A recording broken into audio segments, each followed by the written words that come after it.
seu prato. Vai entrar no cuscuz, acarajé e abará. Na Casa Branca já dançou a batucada de oiô iaiá.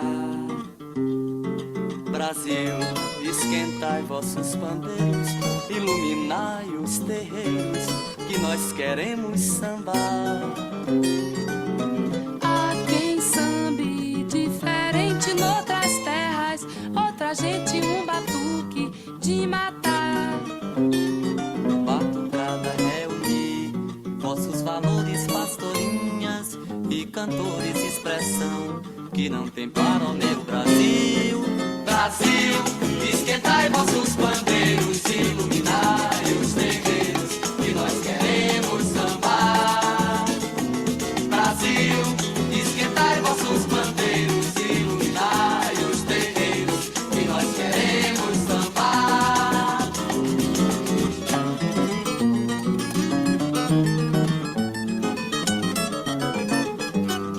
Chegou a hora dessa gente bronzeada mostrar seu valor.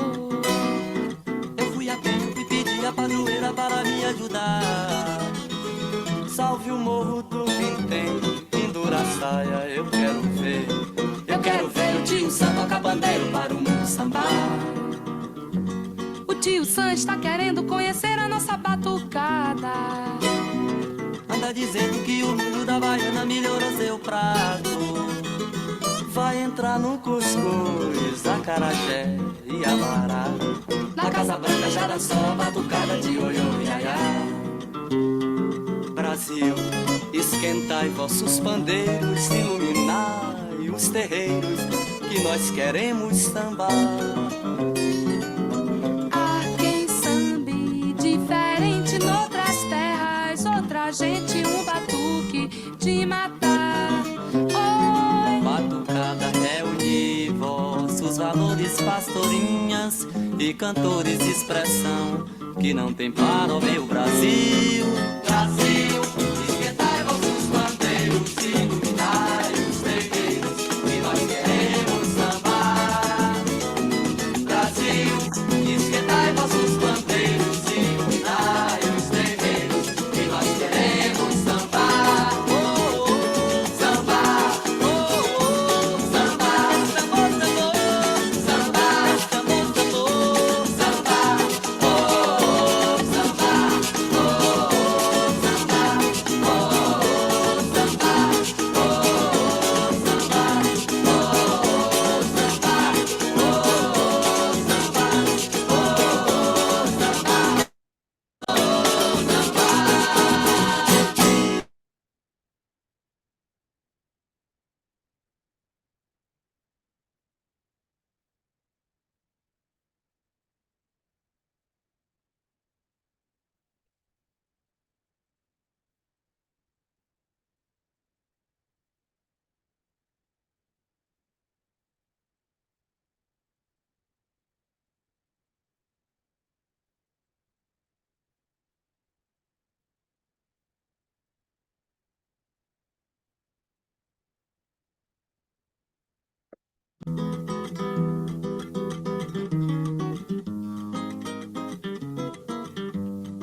Chegou a hora dessa gente bronzeada mostrar seu valor. Eu fui à penha, fui pedir a padroeira para me ajudar. Salve o morro do Vintém, pendura a saia, eu quero ver. Eu quero ver o tio Sam tocar bandeiro para o mundo sambar.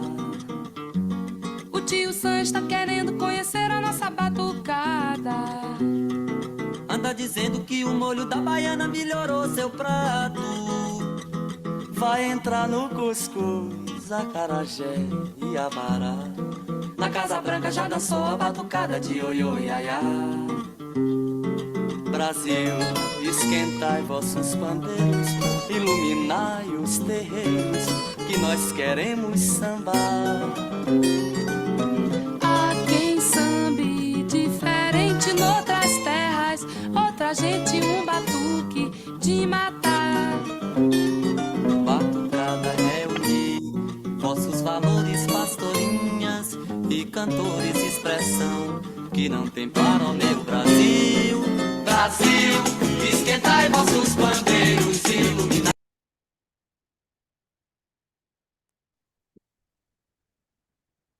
Hello, everyone. First of all, let's initiate with a warm welcome to all of you joining us today from across the globe. So thank you so much for your presence.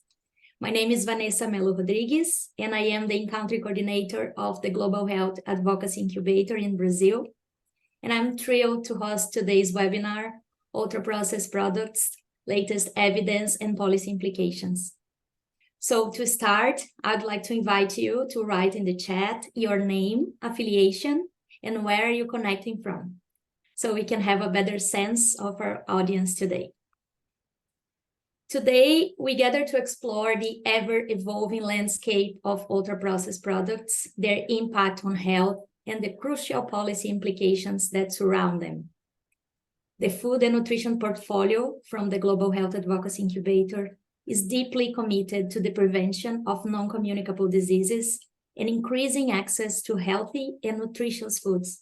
And an important element to achieve that is facing the immense power of big food and drink corporations that have taken our traditional diets towards a very unhealthy pattern full of ultra-processed products. This is why in today's webinar, we have the privilege of being joined by a renowned expert in the field, Professor Carlos Augusto Monteiro. He actually needs no introduction, but as this was requested of me, here we go. So Professor Monteiro is a distinguished professor of nutrition and health at the University of São Paulo, Brazil, with extensive expertise in the study of ultra-processed products and their effects on our well-being. His groundbreaking research has shed light on the profound implications these products have on our health, making him an invaluable source of knowledge in our mission to advocate for healthier choices and policies. In this webinar, Professor Monteiro will present the compelling evidence linking the consumption of these products to adverse health outcomes and potential policy strategies across diverse geographies to disincentivize their consumption and combat the displacement of traditional diets. After his presentation, you all will have the opportunity to ask him questions through the Q&A button, so please do not miss this opportunity to share your thoughts and questions. Additionally, I would like to remind you that this webinar has simultaneous translation in Spanish and Portuguese, so if needed, select your preferred language on the interpretation button below. And to warm up, we would like to run a poll with you. So the question that you see on your screen is, do you think there is enough evidence to affirm that the consumption of ultra-processed products is associated with an increased risk for diabetes, obesity, and cardiovascular diseases? So I'll give you a few seconds for you to answer that. And then we can pass the floor for Carlos to start his presentation.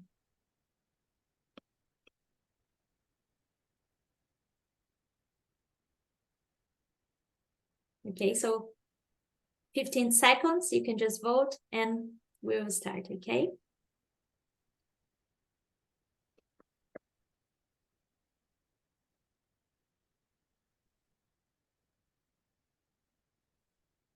Can we see the results, Viola? Okay, this was interesting.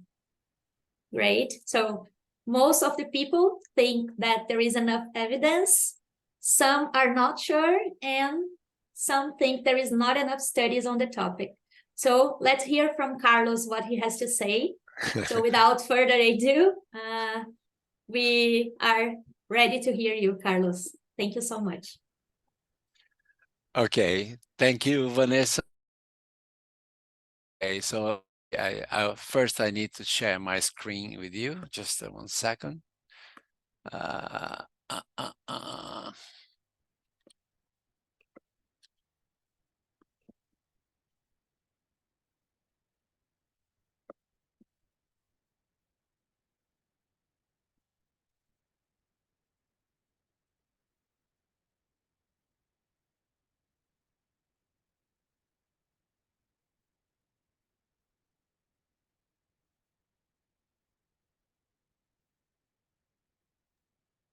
Yeah, can you see my screen right now? Yes, it's perfect. Okay, good. Please go ahead.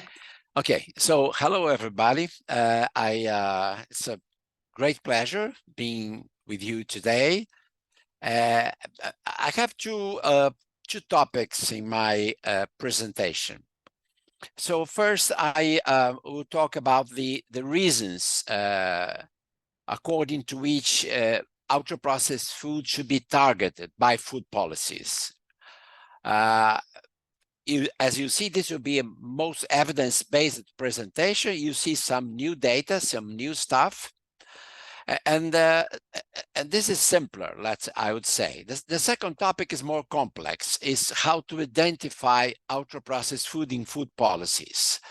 So you see, I will offer some options for you, and I hope that we can concentrate our discussion in this second part. The evidence that tells us that UPF should be targeted by food policies. There are two sorts of evidence. So the first type of evidence is the fact that UPF is displacing traditional dietary patterns in most countries. And unfortunately, in most countries, in the countries where most of you live and work.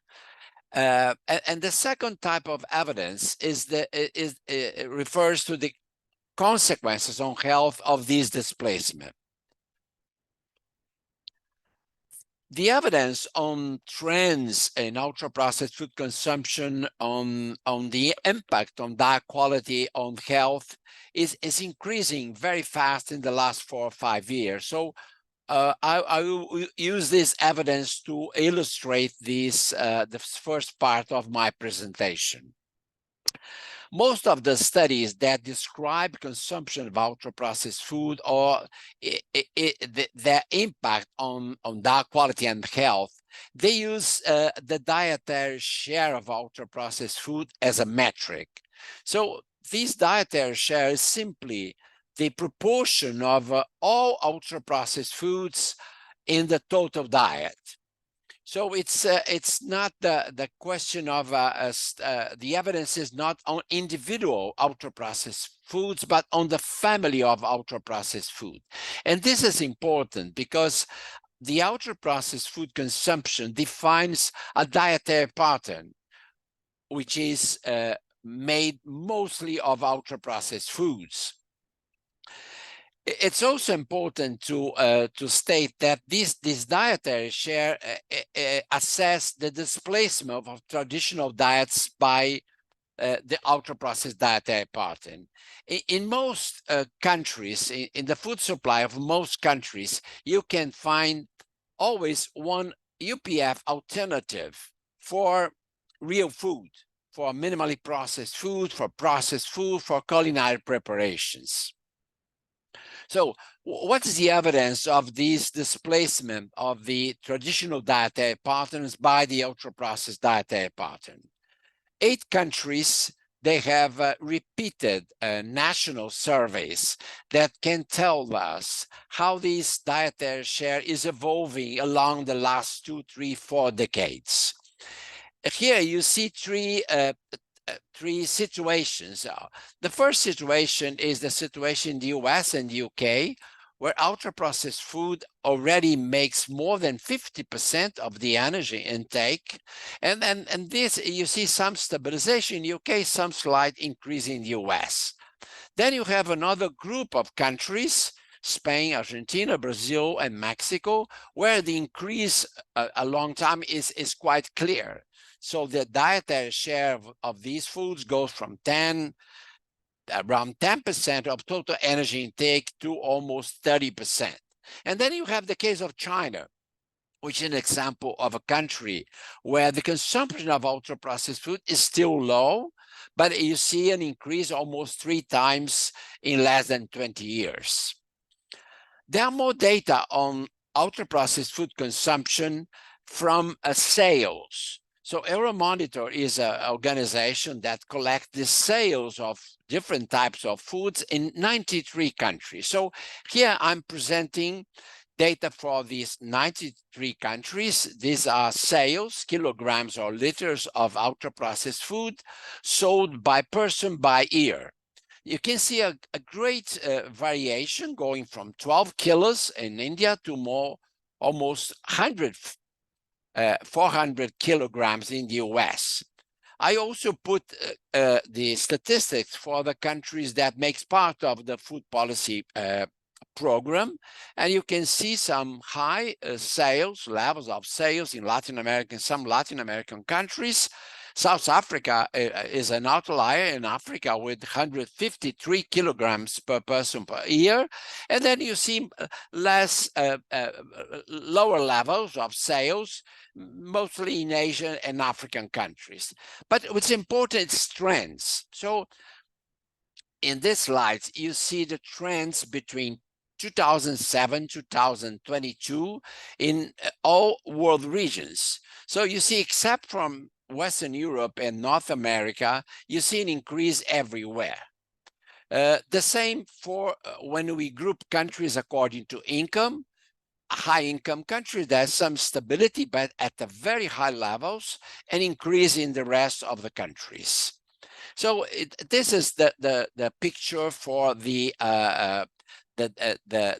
displacement that is happening regarding traditional dietary patterns by the ultra-processed dietary pattern. But let's see now what this displacement is causing.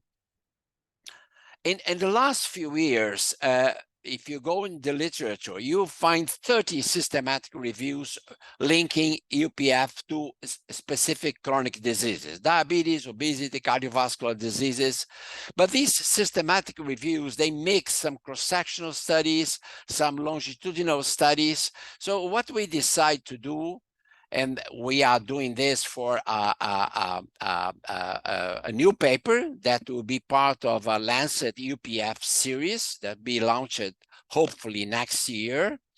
In this systematic review, what we did was to consider prospective studies and high quality prospective studies. And then we examined all the evidence relating to any disease. So we found 73 studies. They were conducted in Europe, Latin America, North America, Asia. 4 were multi-country studies. Most are large studies, 10, sometimes more than 100,000 people. Long duration studies, 5, 10, 15 years. High quality studies, this is important. 68 of the 73 studies were at low or moderate risk of bias. So this means they control for confounders, etc., etc. The main result of this systematic review is the fact that of the 73 studies, 68, or more than 90%, have shown a positive association between the ultra-processed dietary pattern and at least one disease, and none has shown inverse associations. What were these diseases? Many chronic diseases: obesity, diabetes, cardiovascular diseases, liver diseases, kidney diseases, gastrointestinal diseases, lung diseases, certain types of cancer, and even depression, anxiety, and dementia. So what we did, large prospective studies are sort of a gold standard for observational studies when you want to link diet with chronic diseases. But still better is when you analyze all these studies at the same time, according to different health outcomes. So this is our meta-analysis of these systematic reviews. So what I'll show you now is the results when you taking obesity as an example. There are 6 studies, prospective studies on linking ultra-processed food consumption with obesity. You can see that in every study, you have a significant association. And when you take the 6 studies together, so this means we are considering more than 500,000 participants, you see that people that consume a high amount of ultra-processed food when compared with people that consume low amount, they have a 21% increase in the risk of developing obesity. For type 2 diabetes, 26%. For hypertension, 15%. For chronic kidney disease, 22%. For cardiovascular disease, both heart attacks and stroke, 19% higher risk. For Crohn's disease, where the risk is, relative risk is higher, 90% higher risk. For colorectal cancer, 12%. For depression, 23%. And for all-cause mortality, 18%. So you see here we have 13 studies. So it's a very robust estimate of relative risk. When you take this relative risk and you apply to actual consumption of ultra-processed food in 8 countries, this is what you get. So this is also unpublished, but this shows that the taking only premature deaths, so avoidable deaths from 60 to 79 years of age, you see that 4% of this total premature mortality could be explained by consumption of ultra-processed foods, and this goes until 14%, where, of course, consumption of ultra-processed food is higher, as in UK and US. So the impact on the burden of disease is really very relevant. All these studies I showed to you, they are association studies, they are observational studies. So strictly speaking, we cannot infer causality. But we can infer causality if these association studies, if they fulfill some criteria for causation. So here you see the 9 very well-known criteria from Bradford Hill. And I can anticipate for you, this will be in the paper, that the evidence fulfills very well all these 9 criteria. But I want to emphasize the experiment and the plausibility criteria.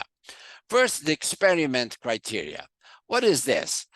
What Bradford Hill says is that if you have association study, a statistical association, but if this is confirmed by experimental study, where you don't have confounders, when you control confounders by the design, then you feel more comfortable to assume causality. What we have is incipient already, but at least for weight gain, for obesity, we have a very well conducted trial, an NIH trial, very well known, that demonstrate that when you put 20 people in a hospital and you give them an ultra-processed diet, meaning a diet with 83% of energy intake from ultra-processed foods, when you put them 2 weeks in ultra-processed diet, and then you put the same people for other 2 weeks in unprocessed diet, what you get is that during the ultra-processed diet, people intake of energy is 500 kilocalories more than when the same people were in the non-ultra-processed diet. And as a consequence, they got 1 kilogram in 2 weeks, most fat mass, and they lost 1 kilogram, most fat mass again in the 2 weeks. So this is a demonstration that ultra-processed food cause excess calorie intake and weight gain. But there's another interesting criterion that was proposed by Bradford Hill, which is plausibility. Plausibility means that the association, the statistical association is followed by potential mechanisms. So it's consistent with biological mechanisms. We know some mechanisms that could explain this statistical association. And this is important because this has policy implications, as I will show to you. So what the evidence here on mechanism linking UPF to disease? First of all, are many studies demonstrating that the more ultra-processed food in the diet, the higher the deterioration of the dietary nutrient profile. These are data from a meta-analysis using national data for 13 countries. And what they show that in every country, the more people consume ultra-processed foods, the higher the total fat intake, the saturated fat intake, the added sugar intake, and the lower the intake of fiber, protein, and potassium. So this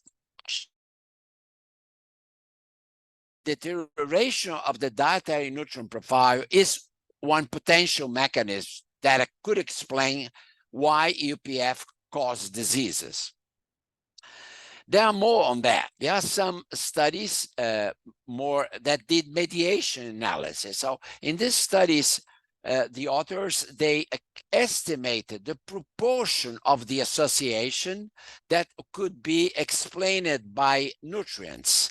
So in the first case, in this Italian cohort study, 20 to 33% of the association between UPF and all-cause and cardiovascular mortality was mediated by high sugar intake. Saturated fat, cholesterol, sodium had a negligible mediation effect. In this second study done in the US, 12% of the association with the diabetes could be explained by fibers, added sugars, sodium, partially hydrogenated oil. So in the two cases, you see that, yes, part of the mechanism is due to nutrients, but to go to 100% lacks a lot, right? This was confirmed by this very interesting study using 37 cohort studies, part I showed to you before. And what these two authors, they did, they compared the association before, in each of these studies, before and after adjustment for fat, sugar, sodium. So what they conclude is that most of the association persists after you control for these nutrients. So this means that other factors are potential mechanisms that link UPF to disease. But what are these other factors? By the way, the NIH trial is also in line with this, because in the NIH trial, the ultra-processed and the non-ultra-processed diet were matched according to calories, sugar, fiber, and macronutrients. So these were not the mechanism in this particular case. What are the other potential mechanisms?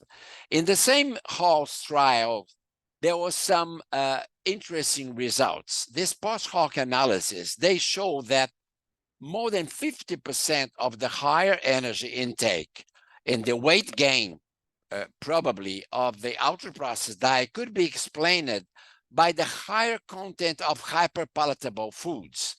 As you know, ultra-processed food are engineered to be hyperpalatable. So here's not a surprise, but also the high energy density of solid foods. Again, ultra-processed foods, they lack water, they lack fiber, they have lots of sugar and saturated fat. This makes them high energy density. So this probably explains the part, a very important part of the higher risk of obesity. But there are other factors that are linked to the ultra-processed dietary pattern that could explain obesity and probably other diseases associated with ultra-processed foods. We have today, now evidence that diets with high ultra-processed food content, they lack phytochemicals like flavonoids and phytoestrogens, for instance. We also know that the overall diet with high amounts of ultra-processed foods, they contain phthalates and bisphenol, which are endocrine disruptors. They contain also acrylamide, that's something that is created during food ultra-processing. They are full of emulsifiers, sweeteners, colors, flavors, and many other potential harmful additives. They also have soft texture, and this make them to be the intake of this ultra-processed diet is have a high energy intake rate. They also have increased glycemic response, reduced thermic effect, and many of these diets are quasi-addictive. So all these mechanisms could also explain the link between increased ultra-processed food consumption and increased disease risk. So in this slide, I put in the second line all the potential mechanisms that for which we have some evidence that could explain why ultra-processed food is associated with so many different diseases. And by looking this slide, it's very clear that it's very likely that different combination of mechanisms could explain different diseases. Hyperpalatability and energy density could explain obesity, but maybe additives, packaging, chemicals, low fiber, low protein, they could explain other diseases. But which is very important when we see this multitude of potential mechanisms is the fact that all these mechanisms, or most of them, they are intrinsic to food ultra processing. Actually, they are the consequence of the main aim of food ultra processing, which is to minimize production costs and maximize consumers' immediate satisfaction. So this means that reformulation of ultra processed food is very complicated. And why is that? Because if you reformulate, if you remove all these mechanisms, then you don't have no longer ultra-processed foods. And then you don't have all the market advantages of ultra-processed food. This explains why reformulation probably won't happen. It won't be a solution. But let's go now to the second part of our discussion today is the identification of UPFs. In food policies. Well, but what type of food policies we need to fight ultra-processed food consumption? The very much like the policies public health use it to fight tobacco. Now we are almost arriving in consensus that we should treat, in terms of food, in terms of policies, ultra-processed food like tobacco. This was said recently by an ex-prime minister of UK belonging to the British Conservative Party. So what public health did to fight tobacco? Essentially combining policies that provide reliable information for the population, prohibiting disinformation, and creating healthy environments. So here you see many policies that were applied to fight tobacco that could be applied to fight UPF, and some of them are already being applied by some countries. But to apply this policy, we need to identify ultra-processed foods. Identify tobacco was not a problem. It's very easy. But identify ultra-processed food is more complicated. And I want to emphasize here that probably we'll have, we should have different alternatives depending on our objective. One is research, the other is dietary guidelines and consumers education, and other are regulatory policies. So ultra-processed food is defined by the NOVA system. I don't have the time here to enter into detail, but NOVA divides food into 4 groups. The 4th group is ultra-processed foods. How NOVA defines ultra-processed food? Based on the extent and purpose of processing. Ultra-processed food, according to this system, are ready to consume formulations of food substances and additives designed to minimize production costs, maximize consumers' immediate satisfaction, and displace all other NOVA groups. What are the NOVA groups? Are real food, are minimally processed food, group 1, processed culinary ingredient that we use to cook, to prepare, group 1, and processed foods that are foods made by the industry, in the same way that we could do these foods at home if we use group 1 and group 2 foods, right? So this definition is very important, very powerful, because it can explain why ultra-processed food are being consumed more and more by the population, why the food industry has interest to produce ultra-processed food instead of other types of foods, and also why we have all the problems, all the health problems we have associated with ultra-processed food. But to use this definition directly, particularly in regulatory policies, is very complicated. So that's why NOVA provides an operational definition of ultra-processed food. This operational definition using UPF markers. So according to this operational definition, ultra-processed foods are products, are formulations that contain at least one UPF marker. And what are these UPF markers? They are either food substances of exclusive industrial use, like protein isolates, hydrogenated fats, or they are food additives from classes with cosmetic functions, flavors, colors, emulsifiers, etc. Using UPF markers in research is all we need.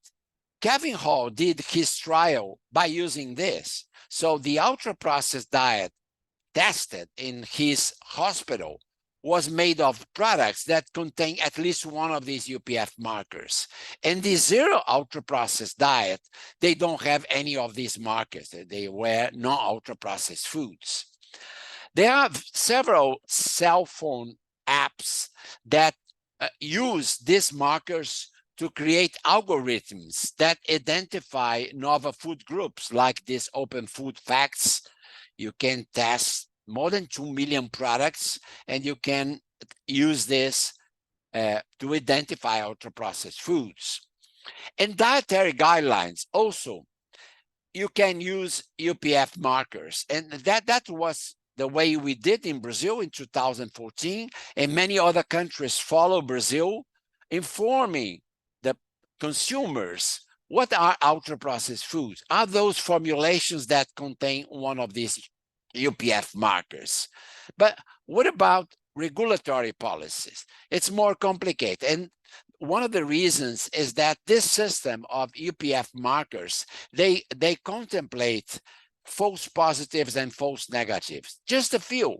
But this can make more complicated the use of these UPF markers in regulatory policies. I'll provide you for discussion 3 options that we could use in terms of regulatory policies.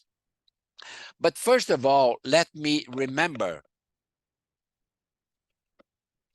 that in several countries, a certain proportion of UPFs are being regulated by policies that target products using high-in critical nutrients criteria. This is particularly the reality in Latin American countries, where we have food label policies and other regulatory policies linked to front of package labels, warning labels in this case. And by doing this, we are already targeting these part of the ultra-processed foods. I took this from the Marion Nassau blog. Yesterday, she posted this blog. You see here a picture of a supermarket in Mexico City, where you can see most of the packaged foods, meaning most of the ultra-processed foods, they have warning labels. And because in Mexico, every product that has a warning label cannot have characters in products addressing children, then you see some sticks on these characters. So this is the reality in many countries right now. Many countries are targeting already in terms of food policies, ultra-processed foods.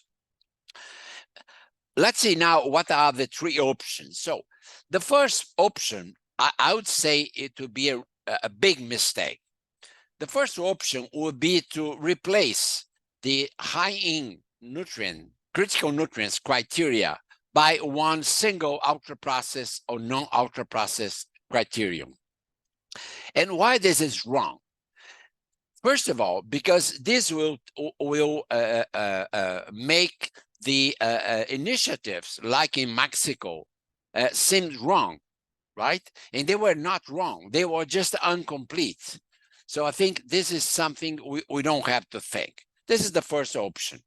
What is the second option? Second option is very interesting. Is to combine the high-in nutrient criteria with an ultra-processed criterion.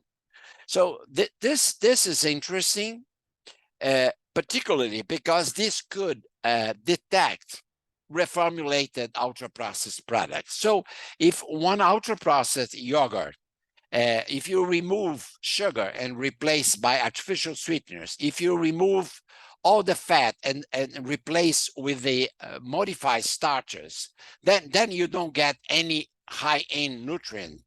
But if you have ultra-processed criterion, then this will be still detected. So this is interesting. The problem here is that this suggests that food ultra-processing and the content of critical nutrients in the product are independent thing. No, the sugar is there, the saturated fat is there in this product because they were ultra-processed.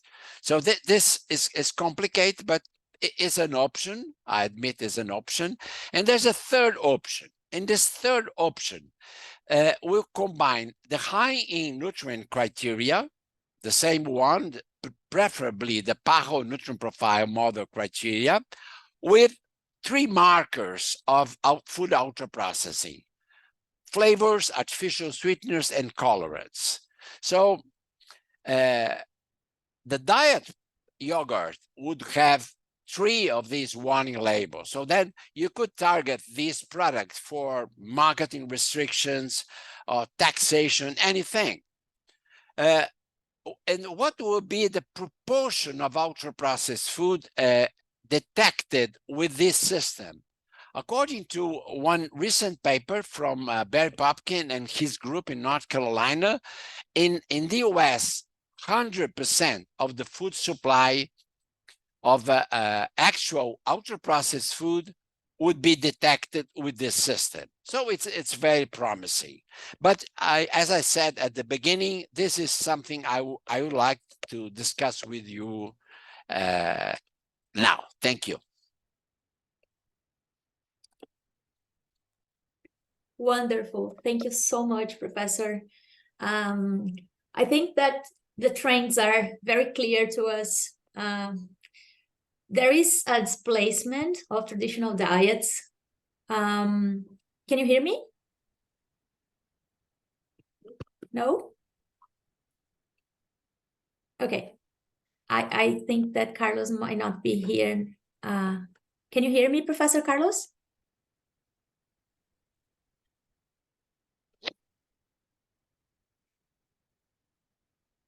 Carlos, can you hear us? No? I think there might be something wrong with your mic, with your audio. Maybe you should disconnect. I will send him a message. Just a second.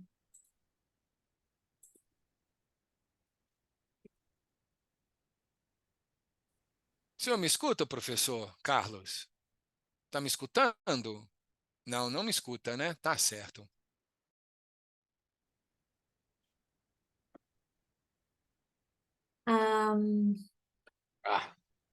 Yes. Okay. There we go. Can you hear us now, Professor? Yes.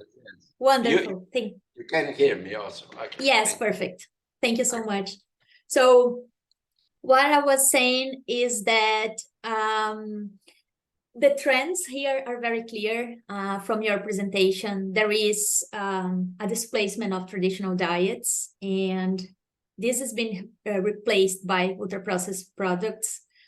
We also saw, according to this amazing body of evidence that you presented us, that there are really many problems from the consumption of ultra-processed products to people's health, and it's causing also premature deaths, and this is terrible for us.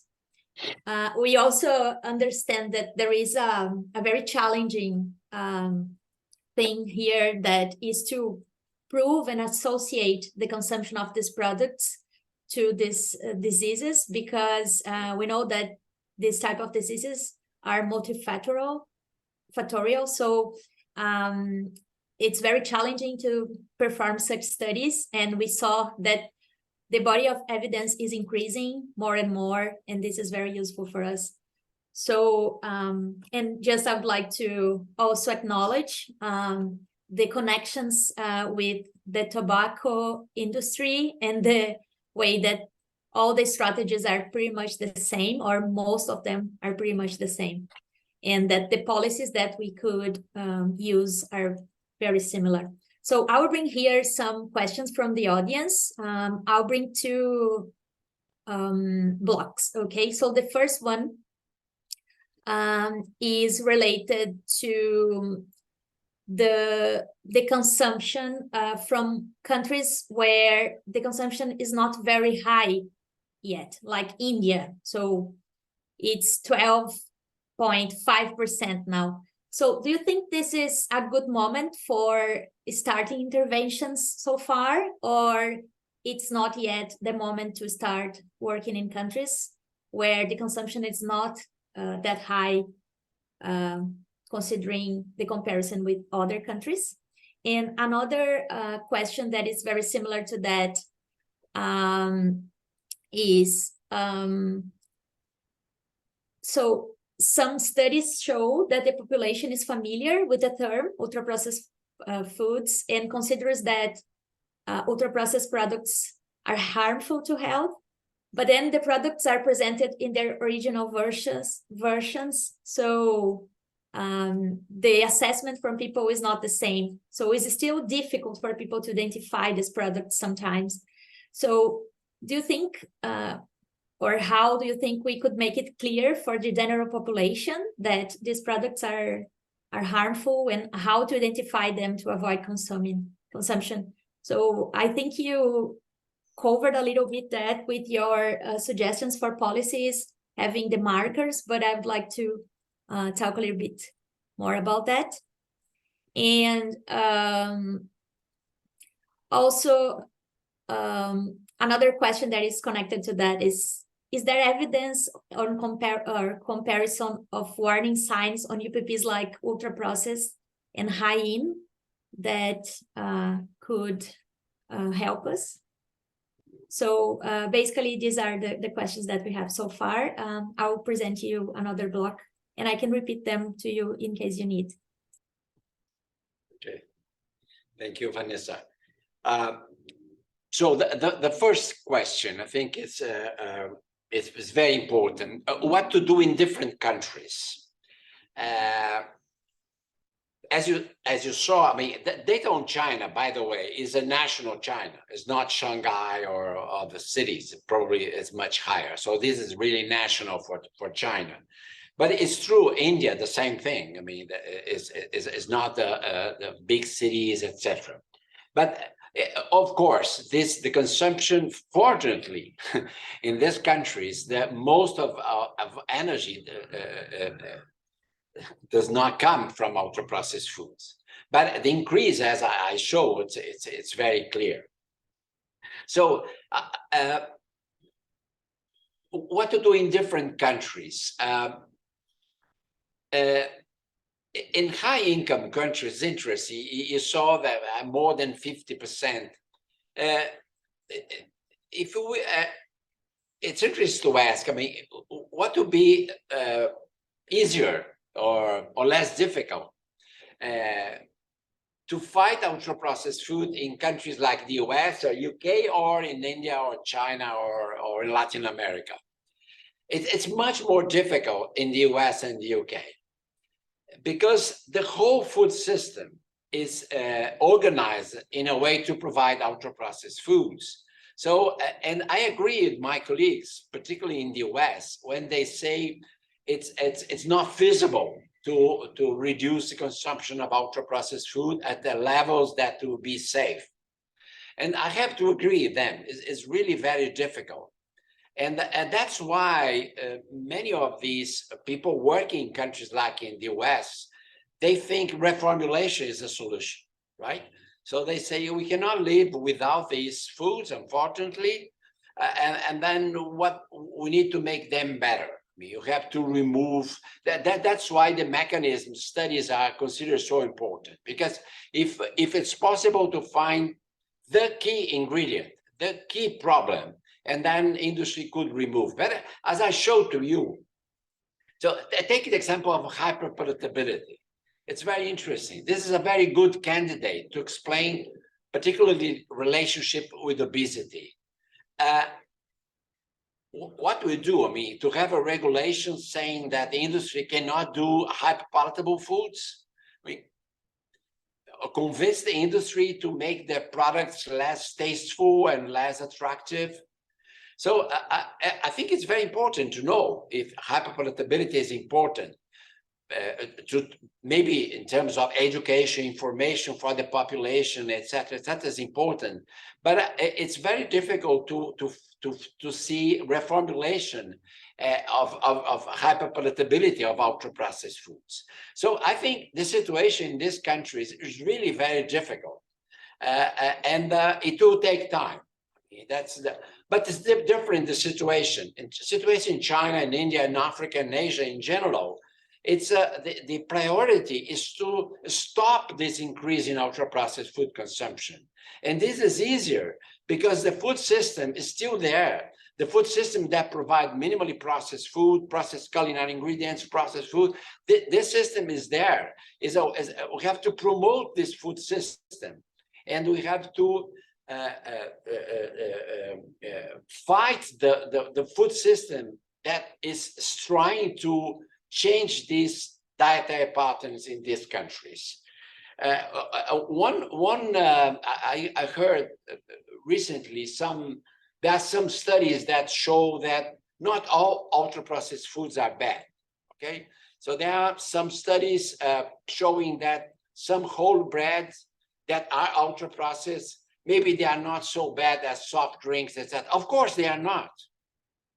But the question is, and that's why people think that reformulation is important. So perhaps we could remove emulsifiers from the breads and then have processed bread instead of ultra-processed bread. Okay, but what the importance of this for countries like China, India? Zero. There's no, because we don't need to go to these ultra-processed foods and then to come back to the processed foods. Right? Because once you change your dietary pattern, it's very difficult to come back. So, but to recognize ultra-processed foods, I mean, the second question, there are many options. I didn't mention one option that it came to my mind now.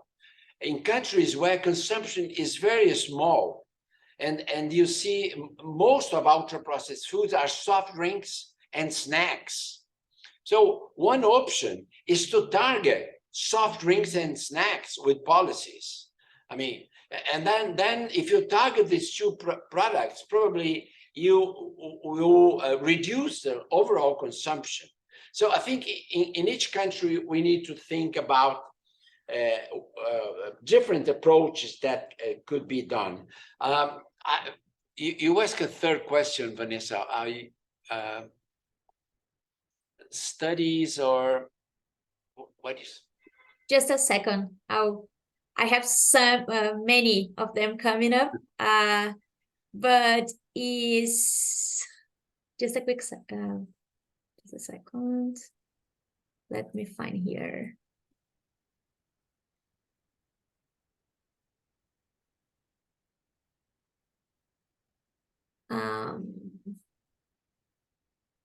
I think I have someone helping me here, so I think I missed the last one here. Oh, okay, find it. Is there an evidence on comparison of warning signs on UPPs like ultra-processed and high-in?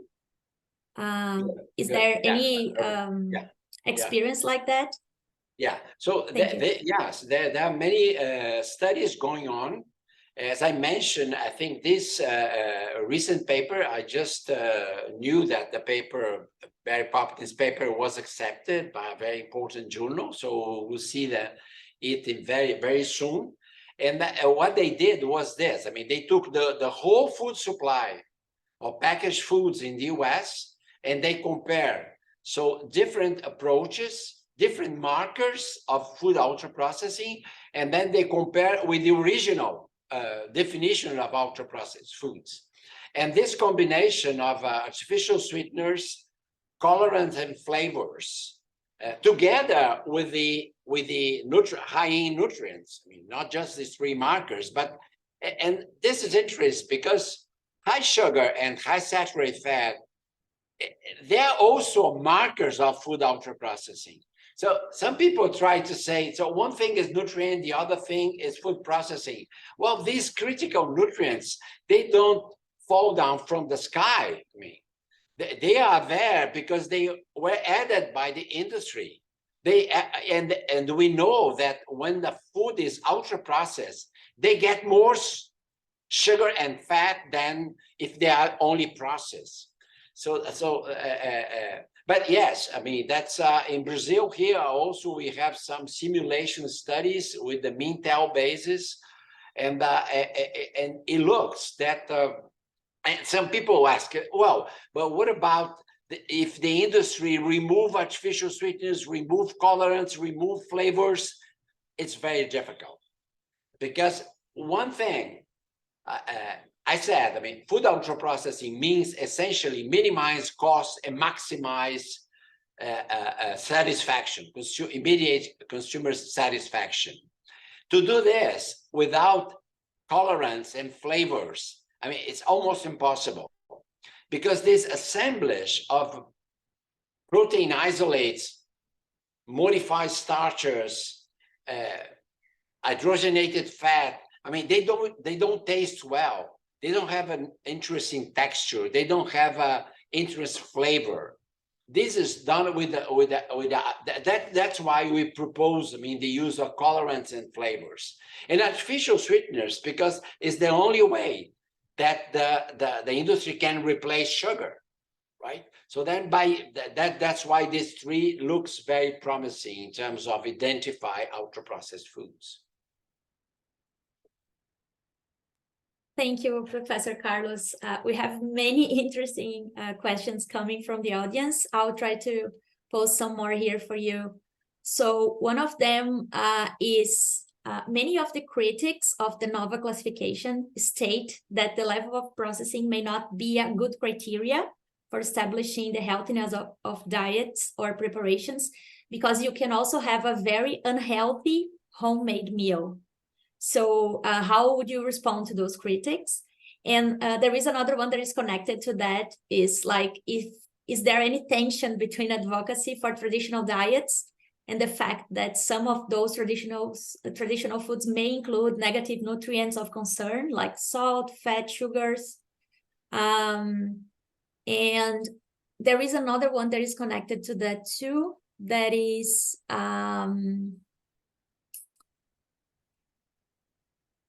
just a second. No, I think that's it. And then I'll present you a last block. Okay. Not I will forget. Yeah. Perfect. Okay. Go ahead. So it's interesting. So traditional diets. The evidence, I didn't show this because the evidence that compare traditional diets with ultra-processed diets, this was the first evidence we had about ultra-processed foods, because when we created this concept, we didn't have cohort studies to test the link with health. So what we did in different countries, we compare the traditional diets with near zero ultra-processed foods with diets with progressively higher content of ultra-processed food, right? So, and then we compare sugar, for instance, added sugar. We did this for the US. So in the US, if you take the average added sugar intake is about 14, 15%. It's huge, right? But when in the US, when we compare the first quintile of the population in terms of ultra-processed food consumption, the content is 9%. It's still high, but less than 10% of the WHO criteria for the overall diet, and 20% for the upper quintile, for the people that consume 80% of ultra-processed foods. So even in the US, it's very difficult to find traditional diets in the US. But if you take those that approach more to a traditional diet, because they have only 20, 25% of ultra-processed foods, it's already, the quality is not just sugar. They have more fiber, they have more protein, they have less saturated fat, less trans fats, less sodium. So this is done. I mean, the evidence, this doesn't mean that traditional diets are wonderful, are perfect. They don't need any change. This is completely different. What this reflects is that the ultra-processed diet is immensely inferior to traditional diets. But each traditional diet has problems. For instance, in Brazil, consumption of sugar, the same as we saw in the US, in Brazil, people that consume more ultra-processed food, they also consume 18-20% of sugar in the overall diet. But those in the first quintile, they still consume a lot of sugar, not as much. And why? Because people in Brazil are used to, they drink a lot of coffee, and this coffee is sweetened. So this is in the diet, in Brazilian dietary guidelines, this is one of the messages we have. It's not the only message, avoid ultra-processed food. Yes, avoid ultra-processed food, but put less sugar in your coffee. I mean, or drink less coffee or put less sugar in your coffee. So, and this is reality everywhere. Traditional diets are not perfect, but much better than the ultra-processed diet. So this is one thing. The other thing is the criticism that you mentioned, that people say NOVA is not the best system to qualify, to distinguish healthy from unhealthy diets. Well, first of all, we did not create NOVA. NOVA does not classify foods according to the healthiness. We didn't do this. It's according to food processing. The fact that a dietary pattern made of ultra-processed foods is unhealthy is an empirical observation. I mean, we didn't say that every ultra-processed is equally unhealthy. So it's the dietary pattern which is unhealthy, and this is very important. So and the evidence I show, I mean, the evidence that the more you put ultra-processed food in your diet, the higher the risk of many diseases. This is very clear. Wonderful, thank you. There are other two questions that are kind of connected. So the first one is related to the codex, which is the where this discussions should arise. So do you think it's feasible to reform codex in terms of health and environment so that they do not allow any more ultra-processed products to be promoted at some point? And the second one is considering the industry's efforts to always find loopholes. For example, to not define a non-caloric sweetener as a sugar or a non-caloric sweetener like allulose. Do you think we can get ahead of them? We could anticipate those type of mechanisms that the industry creates? I think it's more about regulation as well, right? Yeah. Well, I think what we should expect from Codex is not to oblige the industry to inform the consumer that one product is ultra-processed or not. I think what we want from Codex is, first of all, is something we got in Brazil, a much clearer list of ingredients. Okay, not just the small letters that you can't read, and organized in a way that's more informative. We did this in Brazil. I mean, we did this in Brazil with Bolsonaro, because our National Health Agency concluded that it was correct to inform the list of ingredients, and with this specific information on additives. So this has to be regulated, because you have a lot of additives that are not described in the list of ingredients, because they are they are part of some mixed ingredients, right? So this is one thing, a better list of ingredients. The other thing is to inform the high-end. I mean, to oblige this, not just Mexico, but every country should do what Mexico is doing in terms of warning labels, and preferably using the PAHO nutrient profile model. And the other thing is to go beyond, because in the PAHO nutrient profile model, there's also the need to inform artificial sweeteners, right? But we have to go beyond and inform also the presence of colorants and flavors in the product. It is not natural artificial flavors or colorants. This is it doesn't have to do with the naturalness of the additives. Consumers must know that a color in the product, if that color in the product, if the reddish color in a strawberry yogurt, if they come from strawberry, or if they were added as an additive. The same thing for flavor. I mean, if you have a almond cookie, you need to know if the almond flavor is from almonds, or if it's some additive that or added that. If Codex did this, I mean, I would be very happy. And based on this, consumers will know that it's an ultra-processed food. So that's the approach that I have for now. I mean, for this. I mean, so the idea is to obliged to have more information about formulations. So the formulation should be described as better as possible for consumers.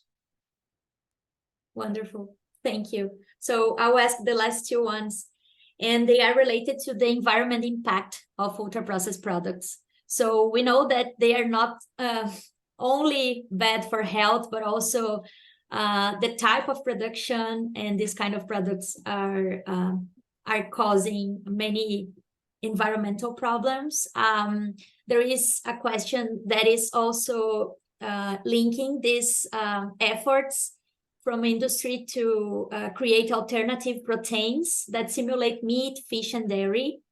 And of course, this is a hard discussion, as on the one hand, you have like a problem with the high consumption of meat and the impact to health, but also all the alternatives that are being presented from industry are mainly formed by ultra-processed products. So if you could comment on this impact, and is there any discussion around that in the studies? Thank you. Okay, excellent question. So we did some studies on impact of ultra-processed foods in the environmental indicators in Brazil. Other people did in other countries. Here we have to distinguish different types of environmental impact. So the green gas emissions is not particularly problematic for ultra-processed foods. And there's an explanation for this. Ultra-processed foods are made mostly from fat and sugar, right? So these are the two main ingredients in ultra-processed foods. And both fat and sugar are crops, palm oil, for instance, are crops that you have a high yield, they are high yield crops. So in a way, you can produce a lot of sugar, a lot of fat in a relatively small land. So this means that the impact on the CO2 emissions, for instance, is not so particularly high, right? So this is, then you have some problem regarding energy, transportation, etc., etc. But summing everything, the CO2 emissions impact from ultra-processed food are not very different from the rest of the diet. Where we found an impact is in two things. One, the production of residues. So the plastic, use it. It's incredible. I mean, this is obvious, right? And this is very important. And the other thing that's the less obvious is the impact of ultra-processed foods in biodiversity. Because essentially, ultra-processed foods are made from a few crops, high-yield crops, as I mentioned before, soy, soybean, corn, wheat, sugar, cane. So this means that the more ultra-processed food is consumed, the less variety of plant species you have. And we have here one of our PhD students, Fernanda Marrocos, did an evaluation of the impact of ultra-processed food in the agrobiodiversity in Brazil. It's very clear that the more ultra-processed food people consume, the lower the agrobiodiversity that is demanded by this diet.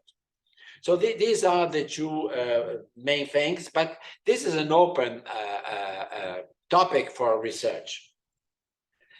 The other question of the fake meat, I mean the products that imitate meat or milk or other animal products. Well, it's very clear that the animal sourced foods, they have a much higher impact in water, energy, CO2, everything. So there's no discussion about this.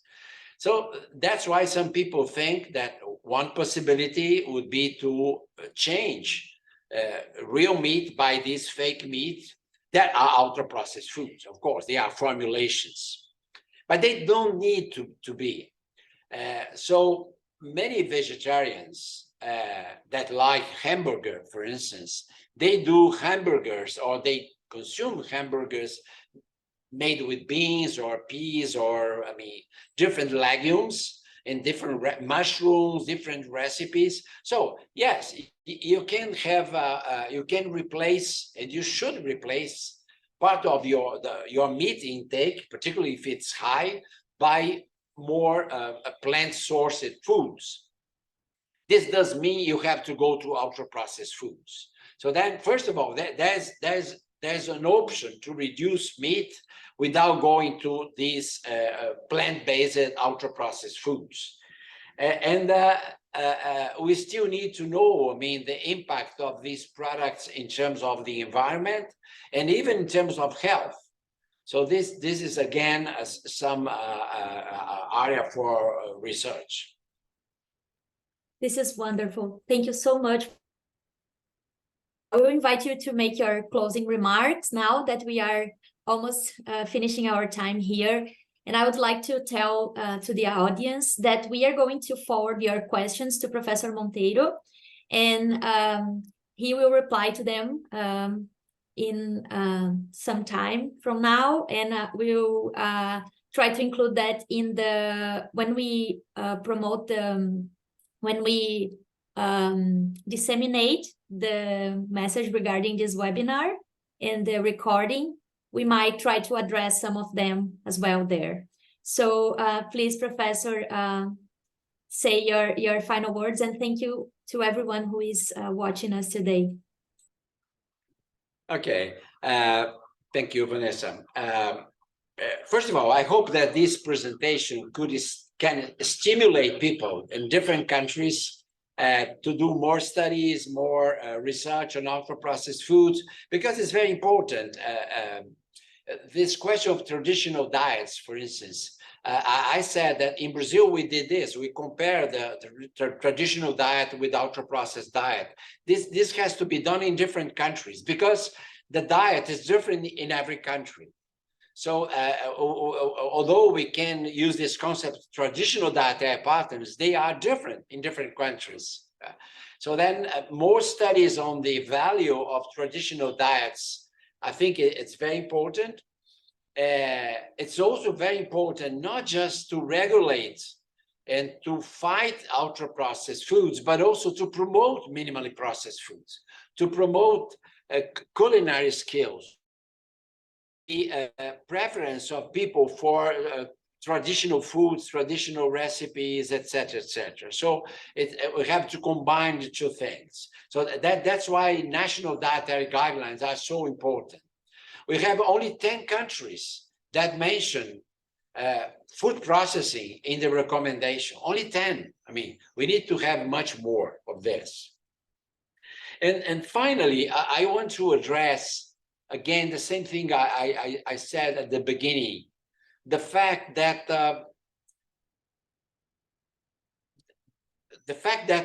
different countries are in different stages of this dietary transition is very important in terms of policies, and we need to take this into consideration. And as I said, for instance, you said in the you see a study that demonstrated that ultra-processed whole breads are not unhealthy. They are associated with a lower risk of diabetes, for instance. I mean, if you see the study, what the study did, you compare whole food, ultra-processed whole food with the rest of the diet. So if the rest of the diet is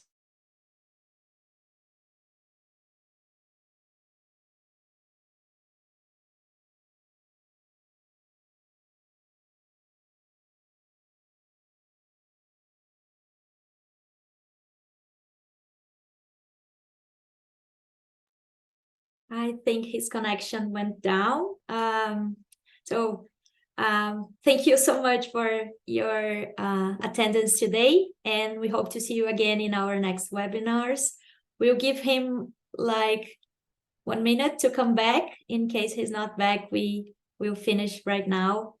Thank you so much for this excellent presentation and explanation, Professor Carlos, and thank you all for attending today's webinar.